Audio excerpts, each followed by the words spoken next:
Indian 2 சேனாபதி த legendary விஜிலாண்டே படத்தை பற்றி நிறைய எதிர்மறை கருத்துக்கள் வந்துக்கிட்டே இருக்குது. நம்மளும் அதை பற்றி இப்போ நெகட்டிவாக சொல்கிறதுல எந்த ஒரு டிஃப்ரென்ஸையும் ஏற்படுத்த போகிறது கிடையாது. ஏதாவது ஒரு பாசிட்டிவை கண்டுபிடிப்போமே இந்தியன் 2ல், at least when compared with Indian 1 அப்படின்னு சொல்லிட்டு ட்ரை பண்ணி இந்த ஒரு வீடியோவை போடலான்னு சொல்லி ட்ரை பண்ணோம். இந்தியன் 1 பார்த்தீங்கன்னா it is a fascist film. Of course it is a landmark film, ஒரு லெஜெண்டரி ஃபிலிம், எல்லாம் ஓகே தான். But it is a film that had a fascist ideology இல்லையா? ஃபேசிஸ்ட்னா ஒன்றும் கிடையாது, ஒரு அத்தாரிட்டேரியன், ஒரு டிக்டட்டோரியல் ஒரு தொனியில் ஒரு இடத்துல இருந்துட்டு ஒரு heightened sense of morality and ஜஸ்டிஸோட சொசைட்டிக்கு ஒரு தீர்வு கொடுக்க முற்படுறது தான் அந்த ஃபேசிசம் அப்படின்னு நினைக்கிறேன். So I have explain fascism in a simple வேர்ட்ஸ்ன்னு நினைக்கிறேன். ஸோ இதுதான் ஃபேசிசம். ஸோ அந்த படத்தில் பார்த்தீங்கன்னா சொன்ன மாதிரி ஒரு ஃபேசிஸ்ட் அண்டர் டோன் வந்து இருக்கும். இது வந்து கமலஹாசன் வந்து ஒரு இன்டர்வியூலேயே இதை பற்றி பேசியிருக்காரு. முடிஞ்சால் அந்த லிங்கை எடுத்து நான் அந்த வீடியோவில் போடுறதுக்கு ட்ரை பண்ணுறோம். அதில் வந்து ஒரு கன்ஃபெஷனரி டோனில் கமலஹாசன் பேசியிருப்பார். ஸோ என்ன தான் வந்து நம்மளுக்கு எல்லாமே தெரியும், கமலஹாசன் வந்து is a man with a Gandhian ideology அப்படின்னு சொல்லிட்டு. நம்ம ஹேராம் படத்துலேயே பார்த்துட்டோம், அந்த சாக்கெத் ராம்ன்ற கேரக்டர் வந்து காந்தியை கொல்லணும்னு தான் போவார். கடைசியில் என்ன ஆகும்னா காந்தியோட சிஷியனாகவே கிட்டத்தட்ட மாறிடுவார். அதே மாதிரி அந்த அன்பே சிவமாக இருக்கட்டும், அவர் படங்களில் மாற்றி மாற்றி இந்த காந்தியன் ஐடியாலஜியை கொண்டு வந்துக்கிட்டே இருப்பார். ஸோ அவர் ஈவன் அவரோட பொலிட்டிக்கல் பார்ட்டியாக இருக்கட்டும், மக்கள் நீதி மையம், அதிலே பார்த்தீங்கன்னா காந்தியன் ஃபிலாசபியை தான் முன்னெடுத்துறாங்க. அந்த சென்ட்ரிசம் அப்படின்னு அவங்க சொல்கிறாங்க இல்லையா, அதுவே காந்தியன் ஐடியாலஜியோட கொஞ்சம் ஒத்து போகிறது தான் இல்லையா? ஸோ அப்பேற்பட்ட அந்த கமலஹாசன் வந்து கொஞ்சம் ஒரு கன்ஃபெஷனரி டோனில் அந்த படத்தை வந்து நான் சங்கருக்காக சில காம்ப்ரமைஸ் பண்ணிக்கிட்டேன் ஐடியாலஜிக்கலாக அப்படின்ற மாதிரி அந்த வீடியோவில் பேசியிருப்பார். ஸோ இந்தியன் 2 வரப்போகுது அப்படின்னோடனே எனக்கு என்ன அது இந்த டைமில் இவர் கட்சியெலாம் வேறு ஆரம்பிச்சுட்டு இருக்காரு, ஒரு முழு நேர அரசியல்வாதியாக மாறணும்னு ட்ரை பண்ணிகிட்டு இருக்காரு. இப்போ போய் இந்தியன் 2, அது அவரே ஒரு ஃபேசிஸ்ட் தாத்தாவாச்சே, இவர் என்ன திருப்பி இந்த மாதிரி படம் எடுக்கிறாரு அப்படின்னு சொல்லிட்டு ஒரு எனக்குள்ள ஒரு க்யூரியாசிட்டி, எப்படி இதை எடுக்க போகிறாங்க அப்படின்னு சொல்லிட்டு. அந்த டைமில் தான் இப்போ ட்ரெய்லர் ரிலீஸ் பண்ணாங்க இல்லையா? ட்ரெய்லர் வந்து கொஞ்சம் மொக்க தான், பட் ஆனால் அதில் ஒரு டைலாக் வந்து அவர் பேசியிருப்பார். என்னென்னா, காந்தி வழியில் நீங்கள், நேதாஜி வழியில் நான் அப்படின்னு ஒரு டைலாக் பேசியிருப்பார். ஸோ அதில் வந்து ஓஹோ சரி, தலைவர் வந்து லைட்டாக கொஞ்சம் பொலிட்டிக்கல் ஷிஃப்ட் அப்படியே லைட்டாக மாறுறாரு, தாத்தாவை கொஞ்சம் சாஃப்டாக்க பார்க்குறாரு, மெலோடோன் ஆக்க பார்க்குறாரு, காந்தியை உள்ளே கொண்டு வர போகிறாரு. இது வந்து அந்த டைமில் கரப்ஷன் ஒரு பெரிய ஒரு விஷயம் இருந்துச்சு. அப்போ அந்த தாத்தா வந்து அதுக்காக இது பண்ணார். இப்போ நம்ம நாட்டில் இருக்கிற சூழ்நிலைகள் வேறு, ஒரு எங்கே பார்த்தாலும் முன்னாடியே சொன்ன மாதிரி ஒரு ஃபேசிஸ்ட் சித்தாந்தம், அந்த மாதிரி ஒரு அத்தாரிட்டேரியன் மைண்ட் செட் இருக்குது, ஒரு க்ரோயிங் இன்டாலரன்ஸ் இருக்குது. ஸோ இதெல்லாம் வந்து தாத்தா தட்டி கேட்க போகிறாரா? அந்த ட்ரெய்லரில் இதுதான் நம்மளுக்கு தெரிஞ்சுது அப்படின்னு சொல்லிட்டு ஒரு ஆர்வத்தில் இந்தியன் 2ல் நானும் ரொம்ப ஆர்வமாக இருந்தேன். பட் அது அவங்க ட்ரை பண்ணாங்கன்னா ட்ரை பண்ணியிருக்காங்க. நீங்கள் பார்த்தீங்கன்னா அந்த ஸ்க்ரீன் பிளேயே பார்த்தீங்கன்னா ஒரு சைடு தாத்தா குத்திக்கிட்டே இருப்பார், இன்னொரு சைடு பார்த்தீங்கன்னா அவங்க காந்தியன் வழின்னு நினச்சிட்டு அவங்க அந்த கவர்மெண்ட் அஃபீஷியல்ஸை வந்து எக்ஸ்போஸ் பண்ணிகிட்டே இருப்பாங்க, அந்த யங்ஸ்டர் டீம். ஸோ படம் பூரா அதுதான் இருக்கும், இவர் குத்துவார், இவங்க எக்ஸ்போஸ் பண்ணுவாங்க. இதுதான் வந்து ஜக்ஸ்டபோஸ் ஆகி வந்துகிட்டே இருக்கும். பட் ஆனால் என்ன அப்படின்னா, தாத்தா மெலோடோன் ஆயிருப்பார், ஒரு பொலிட்டிக்கல் ஷிஃப்ட், அவ்வளோ ஃபேசிஸ்ட் ஐடியாலஜிலேருந்து கொஞ்சம் இறங்கி அந்த நிதானத்துக்கு வருவாங்க அப்படின்னு எதிர்பார்த்துட்டு இருந்தேன். பட் தாத்தா வந்து இன்னும் மூர்க்கமாகவே மாறியிருக்காரு. அந்த இந்தியன் 1ல் சேனாபதி வந்து குத்துவார், ஆனால் ஒரு கடமைக்காக குத்துற மாதிரி இருக்கும். பட் இந்த இந்தியன் 2ல் தாத்தா ரசித்து கொலை பண்ணுற மாதிரி இருக்குது. ஸோ ஒரு மாதிரி ஒரு மேனியாக் விஜிலாண்டே மாதிரி கண்ணுக்கு பட்டுச்சு. இதுக்கு மேலே இந்தியன் 2 வந்து நாங்கள் டெக்னிக்கலாக அனலைஸ் பண்ணணும், இந்தியன் 2 பற்றி நிறைய பண்ணணும் அப்படின்னு சொல்லி ஒரு ஆர்வத்தில் இருந்தோம். பட் ஒரு பெரிய டிசப்பாயிண்டிங் அஃபேர் தான் அது. ஸோ எங்களுக்கே ஒரு மோட்டிவேஷன் இல்லை பற்றி அதை டெக்னிக்கலாக அனலைஸ் பண்ணுறதுக்கும் ரிவ்யூ பண்ணுறதுக்கும். பட் ஆனால் இதை பற்றி பேசிகிட்டு இருக்கும்போது ஒரு கேள்வி எங்களுக்கு நடுவில் வந்துச்சு. என்னென்னா, இந்தியன் தாத்தா நல்லவரா கெட்டவரா? அந்த கொஸ்டின் வந்துச்சு. நான் கெட்டவர்னு தான் சொன்னேன். நான் முன்னாடியே சொல்லிட்டேன் இல்லையா, ஃபேசிஸ்ட்னு தான் எனக்கு தோணுது அப்படின்ட்டு. நான் கெட்டவர் தான் சொன்னேன். பட் ஆனால் என் டீம்மேட்ஸ் நிறைய பேர் அதை ஒத்துக்கல. ஒரு ஆர்கியூமெண்ட் மாதிரி வந்துச்சு.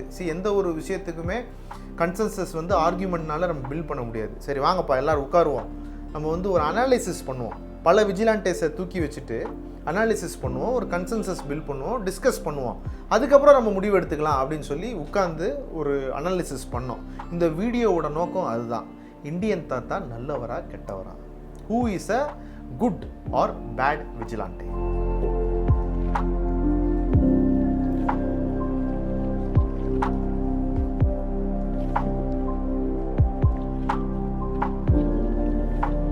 Who is a vigilante? விஜிலாண்டேனா உங்கள் எல்லாத்துக்கும் தெரிஞ்சிருக்கலாம், பட் சில பேர்த்துக்கு அவர் விஜிலாண்டேனா யாருன்னு தெரியாமல் இருக்கலாம். ஸோ விஜிலாண்டேனா வேறு யாரும் கிடையாது. ஸோ தோஸ் மென் சிஸ்டமில் நிறைய சொசைட்டியில் நிறைய எரர் இருக்கலாம், கோளாறுகள் இருக்கலாம், அந்த திரை மறைவில் இருந்து தட்டி கேட்கிறவங்க தான் vigilante. They do this in a extra judicial, லாக்கு அப்பாற்பட்டு மறைவில் இருந்து தட்டி கேட்கிறவங்க. ஸோ இவங்க தான் விஜிலாண்டே. I think this is the basic definition of விஜிலாண்டேன்னு நினைக்கிறேன். ஸோ இந்த நீங்கள் நிறைய விஜிலாண்டே கேரக்டர்ஸ் நம்ம பார்த்துருக்கோம். ஸோ இந்த விஜிலாண்டே கேரக்டர்ஸ்க்கு ஒரு காமன் ஒரு விஷயம் இருக்கும், என்னென்னா அவங்களோட பர்சனல் பேக் ஸ்டோரி. ஸோ இந்த பர்சனல் பேக் ஸ்டோரியில் வந்து அந்த விஜிலாண்டே வந்து ஒரு ஈடுகட்ட முடியாத இழப்பை சந்திச்சிருப்பார், ஒரு பர்சனல் லாஸை சந்திச்சிருப்பார். அந்த இடத்துல அவர் தோற்று போயிருப்பார். அதை அட்லீஸ்ட் சைக்கலாஜிக்கலாக ஈடுகட்டலாமே அப்படின்னு சொல்லிட்டு என்ன பண்ணியிருப்பார், சொசைட்டியில் அதே மாதிரி தவறுகள் நடக்கும் இல்லையா, அதை திரைமறைவில் இருந்து தட்டி கேட்பார் இன் அன் எக்ஸ்ட்ரா ஜுடிஷியல் ஃபேஷன். இந்த விஜிலாண்டேஸ்க்கு சில பல சொந்தக்காரங்கள்லாம் இருக்காங்க. அவங்களெலாம் ஒருத்தராக பார்ப்போம். ஃபஸ்ட்டு பார்த்தீங்கன்னா சூப்பர் ஹீரோ. கிட்டத்தட்ட இந்த சூப்பர் ஹீரோ வந்து விஜிலாண்டே மாதிரி தான். ஸோ அவருக்கு என்னென்னா திடீர்னு ஒரு இடத்துல வந்து ஒரு ஸ்பெஷல் பவர்ஸ் வந்திருக்கும். அதை வச்சு அவர் என்ன பண்ணியிருப்பார், நிறைய எக்ஸ்பெரிமெண்ட் பண்ணுவார், ஃபேண்டசைஸ் பண்ணுவார். பட் ஒரு இடத்துல ஒரு விழிப்புணர்வு வரும், என்னென்னா with greater power comes greater responsibility அப்படின்னு சொல்லிட்டு. அதை வச்சு அவர் என்ன பண்ணுவார், சொசைட்டிக்கு நல்லது முற்படுவார், இன்னசென்ஸை வந்து காப்பாற்றுவார். ஸோ இவர் எங்கே அந்த விஜிலாண்டேயோட வேறுபடுறாரு பார்த்தீங்கன்னா, he lacks a clear cut ideology. விஜிலாண்டேக்கு ஒரு ஐடியாலஜி தத்துவம் இருக்கும், சூப்பர் ஹீரோட்ட அது இருக்காது. ஸோ இவர் வந்து சூப்பர் ஹீரோவை அண்ணன்னு வச்சுக்கலாம் சும்மா நம்மளோட அனாலிசிஸ்க்காக. இவங்க ரெண்டு பேர்த்துக்கும் ஒரு தம்பி இருக்கார். அவர் பார்த்தீங்கன்னா லோக்கல் டான், காட்ஃபாதர். இந்த நம்ம ஊர் காட்ஃபாதரில் இட்டாலி காட்ஃபாதர் படம் எடுத்திருக்காருல ஃபோர்ட் கப்போலா, அந்த காட்ஃபாதரு, நாயகன் வேலு நாயக்கர், காலா சேட், இவங்கெல்லாம் இந்த லோக்கல் டான் இருக்காங்கல்ல, இவங்களும் one sort of relative to vigilante தான்.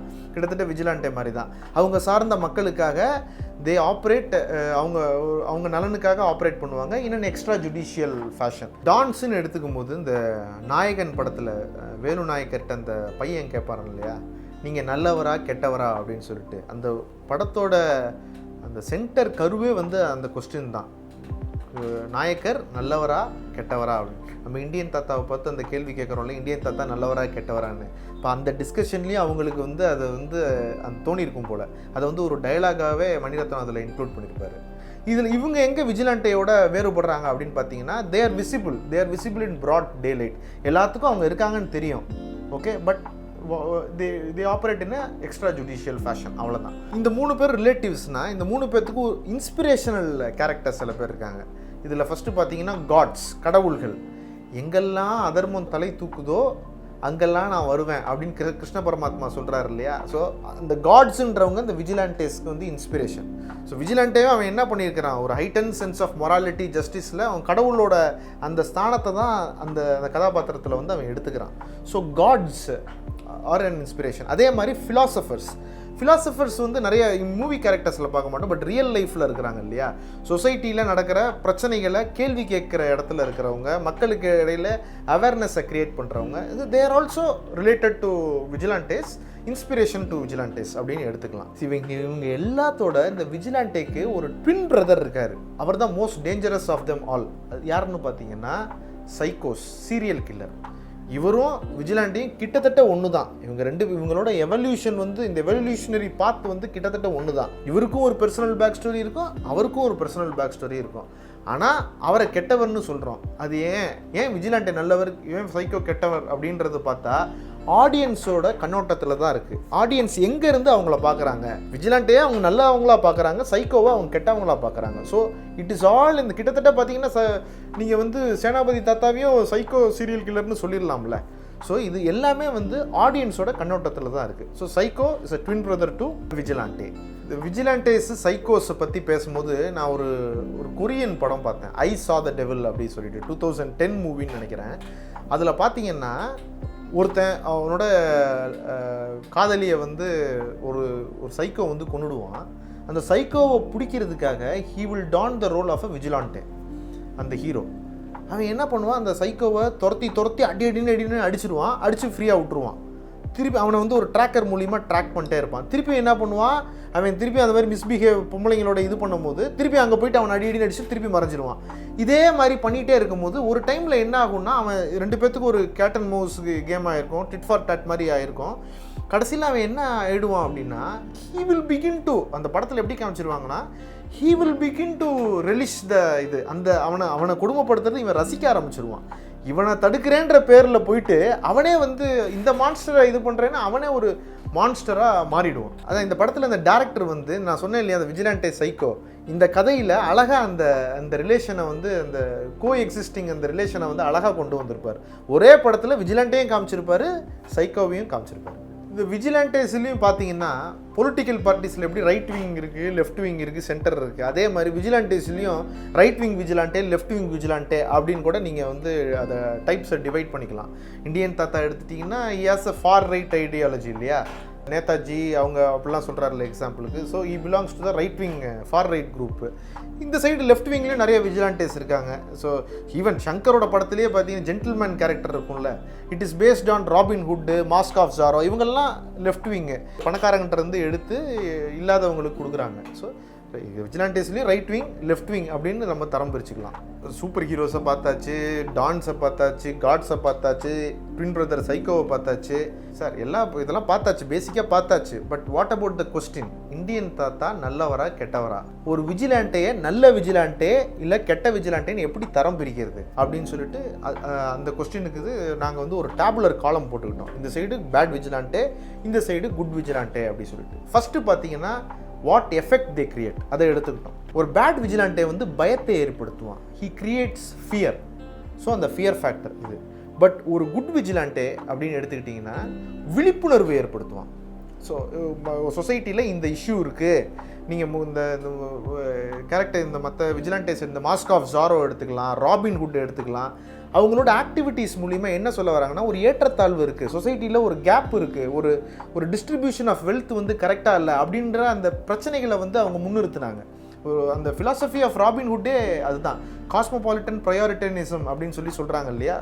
ஸோ அந்த தத்துவமே அதுதான். ஸோ ஒரு பேட் விஜிலாண்டே பயத்தை ஏற்படுத்துகிறான், ஒரு குட் விஜிலாண்டே வந்து விழிப்புணர்வை ஏற்படுத்துகிறான். இது ஃபஸ்ட்டு. ரெண்டாவது பார்த்தீங்கன்னா methodology, modus operandi, violence. Bad vigilante excessive violence, murder இருக்கும். பட் ஒரு குட் விஜிலாண்டில் பார்த்தீங்கன்னா ரொம்ப negligible violence or nil violence தான் இருக்கும். ஸோ அவங்க வந்து ஒரு திருடுவாங்க, பணக்காரன்றது திருடி ஏழைங்களுக்கு கொடுப்பாங்க, இல்லாட்டி கடத்திட்டு போய் ஒரு இடத்துல வச்சுருப்பாங்க, இதுதான் பண்ணுவாங்களே தவிர்த்து மர்டர் அப்படின்ற விஷயம் வந்து வயலன்ஸ் வந்து அங்கே இருக்காது. ஸோ இது வந்து செகண்ட்.